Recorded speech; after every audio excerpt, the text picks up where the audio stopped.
Paul the Hero by Savannah Whaley.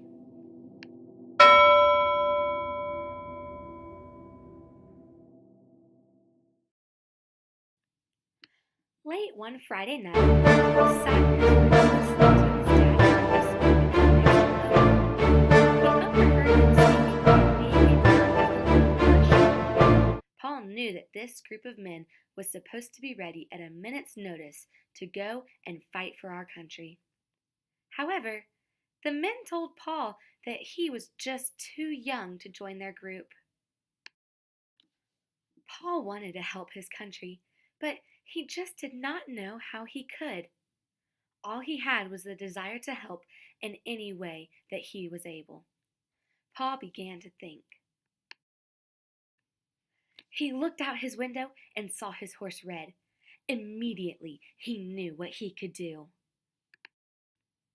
Paul waited up all night for the next week to keep watch over the town. Finally, after 6 restless nights, Paul saw something out in the distance.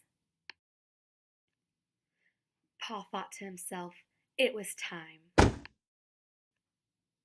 Paul jumped up and ran outside to his horse. Red, it's time to help save our country.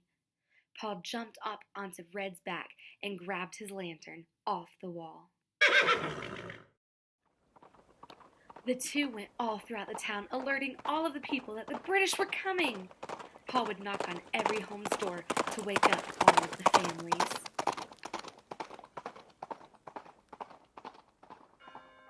He continued his journey throughout town all the way to the central tower. He ascended the steps with his lantern and grabbed the other lantern that was hanging at the door. When he got to the top, Paul placed both lanterns in the window to let the militia know that the British were coming in by way of water. As the lanterns were glowing throughout the night, the militia got the message and they were up and ready to fight for our country. The militia headed to the harbor and ended up catching the British off guard. Because of Paul's bravery and courage, he was able to alert the town in a time of crisis. This ended up allowing the militia to be so ready that they won that battle. Paul really did help save our country. So, next time you think you're too little or too young, just think of Paul and his bravery. Without him, we don't know where our country would be today.